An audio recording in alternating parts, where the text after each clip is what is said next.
Hey, how are we doing, guys? Gray here, and today we've got our draft analysis for the BBR Season 4, our first Wi-Fi League of Generation 9, Scarlet and Violet. I'm looking forward to it. You can see our first round pick on the screen already in all of his glory. He is honestly one of the best mons from this generation. But before we get into our draft analysis, please do leave a like and subscribe so you don't miss out on future content. Also, this is one of the rare videos you will see me without a headset on, because usually I like listening to the music, but there's no music to be listened to whilst I'm recording this one, so you enjoy my ears, I guess. Yeah. Also go check out all the BBR coaches. Their links will be down in the description below. I don't know whether it's going to be in like a playlist or to the BBR channel. There's been a lot of talk going on about various different ways of presenting the coaches in this league, so whatever's down there is down there. Make sure to check everyone out. Fantastic group of people we've got this season, and yeah, I think without further ado, let's get into this draft analysis. I was 9th in the draft, so okay, how it worked was there's two different pools, Scarlet and Violet, obviously, and it was 18 coaches split into two, so there was two groups of 9. We were 9th in the draft order. You know, back wheel for first draft of the season.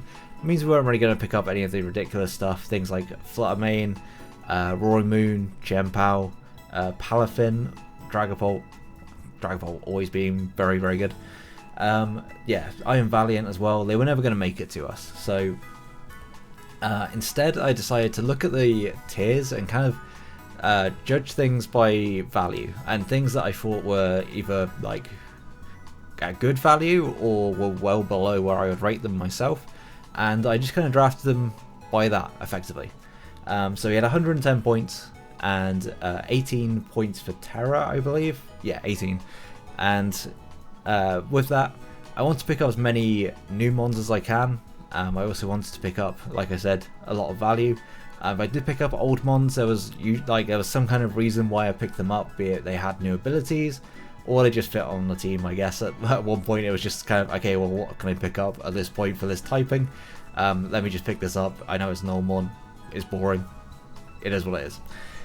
But I'm pretty sure everything on my team actually has some kind of new move or ability or whatever, so. With that out of the way, let's go ahead and get into this. I'm going to try and keep this as quick as possible. We're going to have our draft from the start, and then we're going to also have my changes after week 1, because we do make our full load of changes after week 1, and I feel like there's no point in having a separate video where I may talk about transfers. Might as well just do it in the draft analysis. So I'll be honest when it comes to the mons that are getting traded away after week 1, and I'll let you know what I pick up after I get through the initial team. So yeah, first up we got Iron Bundle. This thing is an absolute demon. Absolute menace in OU. In fact, it got banned. For anyone who plays Smogon, this thing just has unresisted coverage in Ice Beam, Freeze Dry, Hydro Pump. That is all it gets. It does not get much more than that. It literally just gets like those 3 moves, and then Flip Turn, Taunt, Encore I think is also an option on it. So it can prevent some kind of stalling options. It can also just pivot out. But really, we're just going to be using that 136 speed, I think it's 124 special attack, somewhere around there. It's going to blast some things, and it's just hilarious to me that this little penguin with a water bubble backpack, no, rucksack, what's the word I'm looking for? Please comment in the below. Comments in the below, yes. Quality English from me. What exactly it is that Delibird has on his back. Sorry, Iron Bundle, not Delibird. It's not Delibird. It's future Delibird. Speaking of future, we have loads. Iron Treads is our second pick.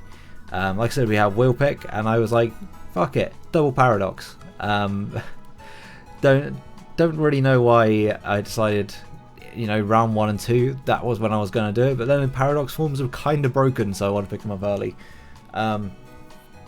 Great Tusk was on my list of mons that I desperately wanted to use because it's my favourite mon from this gen. However, it went with the 5th pick, 6th pick. It went before Dragapult and Iron Valiant. Also Goldengo, which was insane value at 13, that went just before me.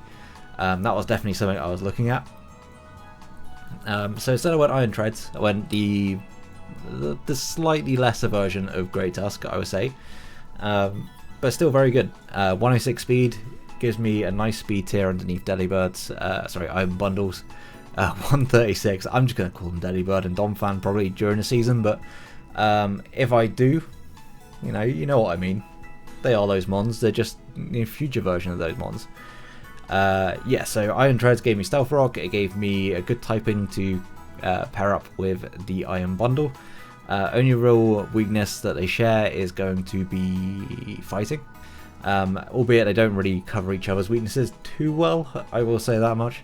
I just kind of want to pick this thing up because it looked like a lot of fun to use, and like I say, it gave me Stealth Rock, it gave me Rapid Spin, it also gets Switch Initiative in Volt Switch, and it's just better Excadrill really, outside of being able to go real fast in the sand. Instead it goes pretty fast, and then it can go a bit faster with Rapid Spin. I don't know if it gets Rock Polish, but if it gets Rock Polish, then why even bother with Excadrill at this point? This is just better. That's not even true. Excadrill is one of my favourites, and will be one of my favourites up until the end of time. But yeah, moving on, we actually have an older mon. However, it did get a few things in this gen. Firstly, it got Stealth Rock, which I don't know if I'll ever click, honestly, with this. It lost Roost, it lost another move that I am blanking on. It did lose things. I don't remember what it was. It lost something else, and instead it gained Stealth Rock, but more importantly, it gained Terastallizing. And this thing with Poison Terastal, I think, is going to be insane. Or Poison Terror? Terror, that sounds better than Terastal. I don't like Terastal. Terror sounds better. Yeah, so this thing with Poison Terror is going to be an absolute beast. However, we are going to drop the Poison Terror after week 1, just because the way that the points work, we weren't really getting the most benefit out of it. So at the start, where we had a mon that had a lower point value, we were able to make the most of it and actually, go with this as our Terror, our main Terror captain. And yeah, Terror Poison means it's only weak to Psychic. I think it's probably the best Terror type for it. It hits Azumarill, but it doesn't hit Klefki and Tinkerton. So I was tempted to go Fire, because Fire kind of gets the same or very similar benefits in that it Levitate means it's not weak to ground. It would then be weak to Rocks though, and that did kind of bother me a little bit. It would also be weak to Water. It's not the end of the world, but our Water type isn't very bulky in Iron Bundle. So yeah, I decided to go Poison. Psychic is not something we have to worry about too much at the moment. Iron Treads does resist it. Iron Bundle is weak to it. And I just thought, you know what, this would be a great mon to slap a Poison Terror on. I will just mention, Iron Treads was 16, Iron Bundle was 15, and this was 14. And I thought, you know what, Iron Bundle firstly at 15, absolute steal. This at 14, absolute steal. It's still a Hydreigon. It's still going to do a shitload of work. So yeah, my most drafted mon, in fact, I think is Hydreigon. Statistically not used it too well. Let's try and change that, shall we, this season? Sorry, there's a weird cut there. Glamora apparently is just way off to the side, and I don't know why. Apparently all the Pokedex or the box screen images are not just in the same place, they're not centered. So yeah, there might be a few more cuts like that throughout this video. I've run out of drink, this is a bad time. Glamora is our 4th round pick. This thing was 10 points. 10. It gives me all of the hazards, Stealth Rock spikes and Toxic spikes. It gives me Toxic spikes as an ability effectively if it gets hit by a physical move. It has corrosion, so your poison and your steel types are not necessarily safe from the toxic. It has its own rapid spin in Mortal Spin that will poison you. This thing really enjoys poison. Like it's really all about that poison. It's sure 4 times weak to ground, but we did just pick up a Levitate mon, And we can also pick up a flying type mon later. We could pick up our grass type. We were going to be fine against ground types, right? It's not going to be an issue. Yeah, this thing is very, very good. 130 special attack is very usable. And if you've played it in OU at all so far this gen, you know this is one of the best, if not the best, lead mons in the game. Like I say, being able to set up toxic spikes as an ability, as well as just being able to throw up spikes, throw up stealth rock, it's going to be really good, especially if I want to run some kind of offensive builds. This will be really, really good. However, I don't think this is just a lead mon. I think it can do so much more, and hopefully during the season we're going to be able to prove exactly what it can do. At 10 points, this was an absolute bargain. My next mon also was 10 points, and it was equally as much as a bargain. Yeah, so like I said, this mon's a bargain at 10 points. Skeledirge is one of the best mons from this gen. There isn't a paradox. I should probably put a little asterisk there, because, you know, paradox mons are very, very good. I will, you know, they're probably top tier even in that dex. Skeledirge, sure, it takes full advantage of the terror in regular ladder play, but it's still unaware. It's still very, very good. Very bulky. In fact, it's the bulkiest unaware user, I want to say, outside of now Dondozo. But it is able to take hits very, very easily. It does get slack off, so it can recover, which Dondozo can't do outside of rest. I don't know if it, I assume it's got to have rest, right? But what this thing can do, better than anybody or any of the other unaware users outside of Clefable, is it can just set up its special attack by... I do apologize. I clicked the button. Now you can see where it came from and what nature it is. Yeah, this was also my starter, so I had to use it. I had to draft it. I don't remember where I was. I've lost my train of thought entirely. Don't you just love having a bad attention span? Yeah, Skeledirge, very, very good. This actually becomes our Terra Captain, or one of our Terra Captains after we make trades. We've got Terra Steel on it. I know Terra Fairy is what's mainly used in ladder, but I felt like Terra Steel was just going to be better from this in draft, especially after week 1 where I can see what the rest of our games are looking like. I felt like Steel was just better. Fairy was helpful, but against other Terra types like Roaring Moon with Terra Steel, it's not going to help us out much if it's if it's sitting there with its Terra Fairy and it's about to get Terra Blasted into the fucking next whatever. So yeah, this will become a Terra Captain from week 2. For week 1 it is not. Our other mon that's going to become a Terra Captain, and I'm probably going to have to change the screen region again. Indeed I did. Our other Terra Captain from week 2 onwards, not week 1, not week 1. Should emphasize that because it does come week 1. Spoilers. Yeah, it will become a Terra Psychic Captain. This thing got a huge buff this gen, in gaining sharpness, which gives you a 1.5 times boost to slashing moves, I believe is the correct term for them. Psycho Cut, Sacred Sword, Leaf Blade, Night Slash, and Aqua Cutter this gets. All are going to be boosted. All have a high crit chance apart from Sacred Sword. That is the only one. The others all have a high crit chance.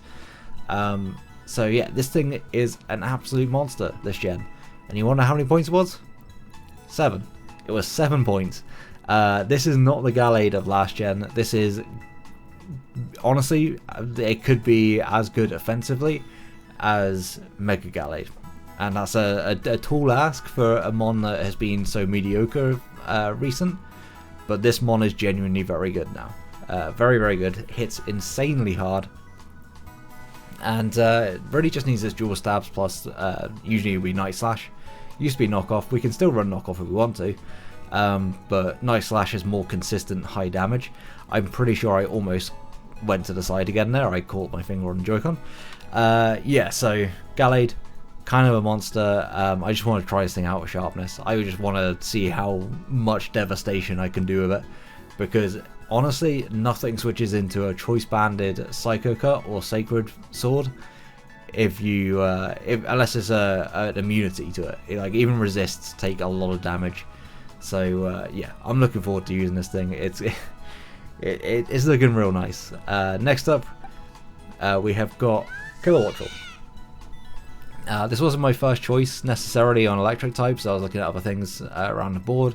Certainly wasn't my first choice on flying types because it's incredibly frail, and if I've got a bit of a ground type weakness, I don't really patch it up with this thing. Especially because a lot of mons do get Stone Edge, and it's dropping. It's dropping to a light pebble being thrown at it from, you know, across the pond. So we got it's a seagull. Let's be honest, it's a seagull. It's an electric seagull. This is basically budget Zapdos. It's much quicker, has a lower special attack stat, and considerably lower defenses. Glass Cannon basically Zapdos. It gets a similar coverage. I think it only lacks Heat Wave in terms of offensive moves that Zapdos tends to run. It does get Thunder, Hurricane, Weather Ball, and U-Turn.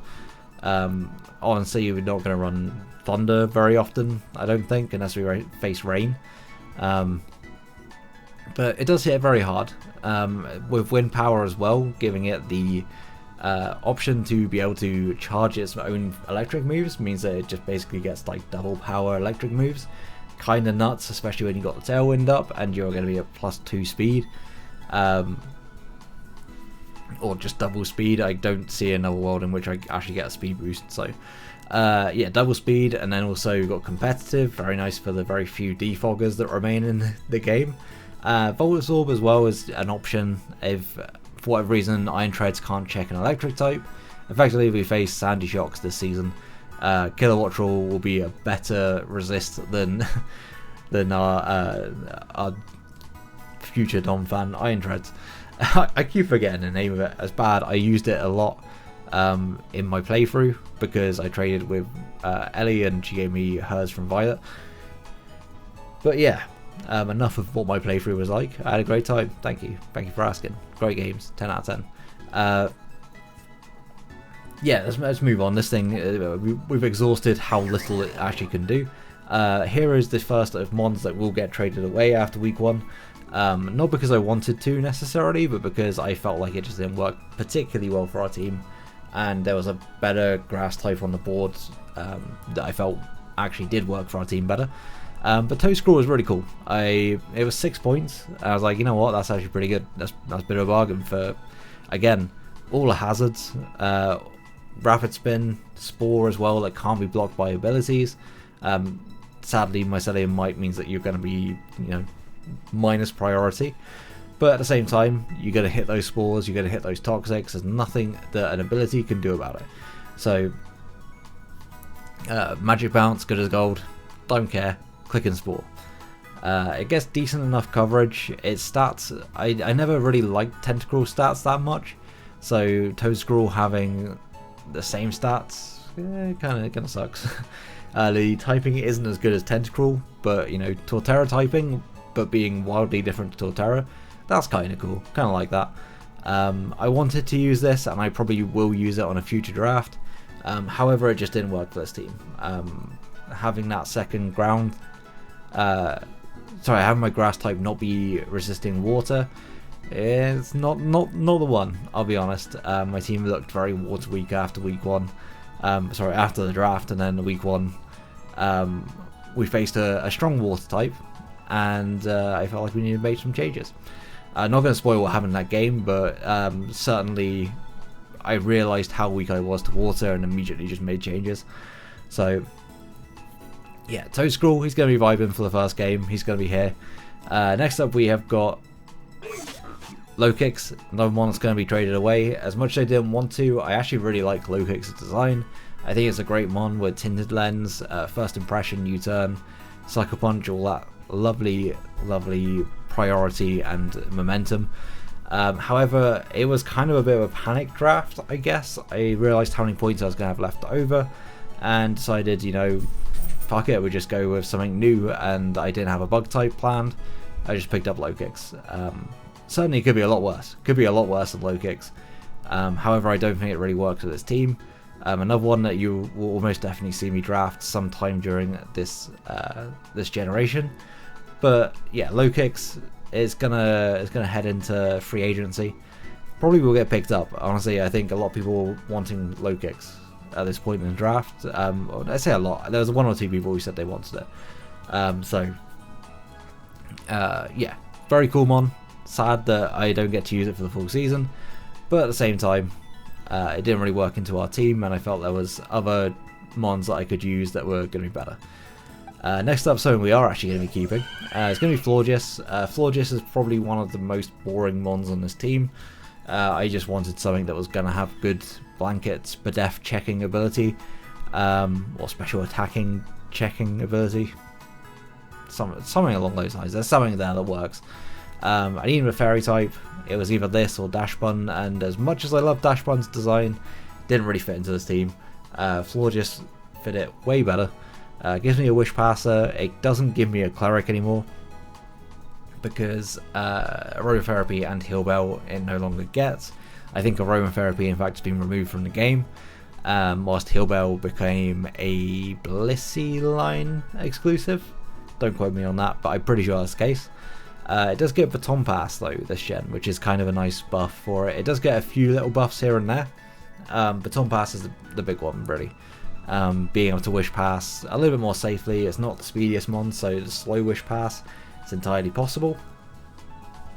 And like I said, it just gives me a fairy type, and a very good one at that. I think Florges is very solid. And then lastly, on this draft, sadly another mon that gets traded away. It's gonna be Giraffe Rig. It hurt me to trade this away, but I kind of needed to. I drafted this initially as a budget normal type, and also like a Fluttermane resist, because I looked at my draft and I was like, yeah, Fluttermane looks a little bit scary. However, even with an EV Light, it's not that bulky, and it didn't really provide too much for the team, I'll be completely honest.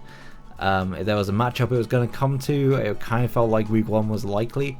I picked it up mainly as a bulky Psychic, and it actually doesn't really do what a bulky Psychic wants to do, because the normal type, it doesn't check the fighting types very well, and it's just weak to knockoff. And yeah, as much as I love Giraffe Rig and wanted to use it this season, it didn't work. It didn't work out.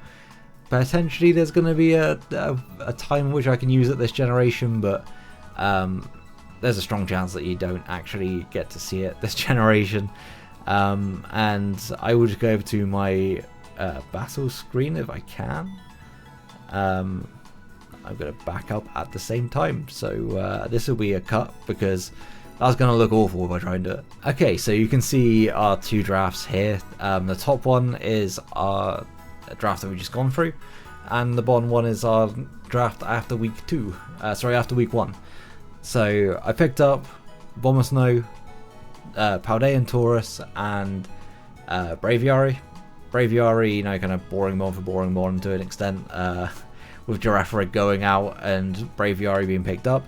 Gives me a bit better resistances to, firstly, to Ghost, and also to ground types, which was much important to me. Bomber Snow gives me the snow. It's not hail anymore, it's snow. It gives me snow plus Aurora Veil. The snow means that I can potentially just spam blizzards with the Delibird, which is going to be really nice. That's going to hurt a lot. Specs, blizzards do not fuck around from an iron bundle. I also picked up Paldean Tauros because it gave me all 3, and it was 6 points. I was like, you know what, that's 3 mons for the price of 6 points. That's 2 points a mon. And am I going to use just, you know, bulk standard regular Paldean Tauros?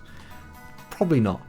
But the fire and the water is really, really nice. Like I said, Iron Bundle is not the bulkiest of water types. So Aqua Breed kind of gives me that bulkier water type. It can definitely be yeah, it's bulky on the physical side. Special side's a little bit questionable, but it gives me something better to check water types. And also the fire type is just a really nice addition. Bulky fire type with Skeledirge being Terra Fairy from week 2. I thought, you know, if I need that fire type, as well as having Skeledirge being like freed up to terrestrialize and go into fairy type. Paldean Tauros gives me that. I can just run like double fire for that week and terrestrialize my Skeledirge without having to worry about, you know, those fire resists going completely unchecked. But yeah, that's going to be a draft. I'm going to wrap it up, mainly because my throat is killing me and I do not have a drink. So yeah, I hate doing draft analysis, I'll be completely honest.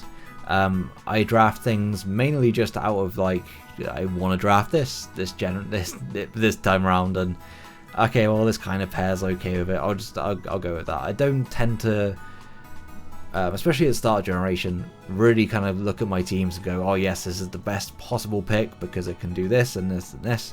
It synergizes really well with that. Nah, pretty much for this season, I've picked up a team of, okay, I want to use these mons. And they don't necessarily work amazingly together, but you know, it's a mishmash that could work out relatively okay. We've got very good mons. I think this is honestly a draft that if we go back at the end of this generation, this draft will not be a possible 110 points. Simply because I think Gallade going to be higher, I think Skeledirge will be higher, I think Glamora will be higher, Iron Bundle will probably be higher. Paldean Tauros I don't think will be available for the rest of the generation as all three, and that's certainly not for 6 points. So yeah, I think you're going to struggle to get this into 110 points towards the end of the generation. I guess we'll see.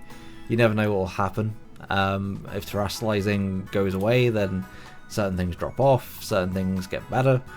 So yeah.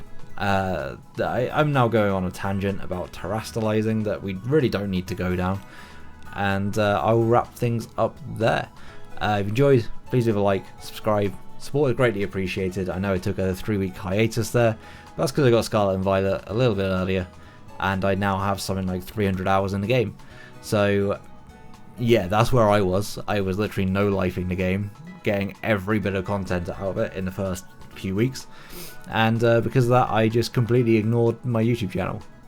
I'm sorry, but you know, it was a new game. I was hyped. I'm sure you are as well. Yeah, I'm gonna go ahead and wrap this up. I am tired. Also, enjoy our old layout. I just realised it's our old layout. Who cares? Yeah.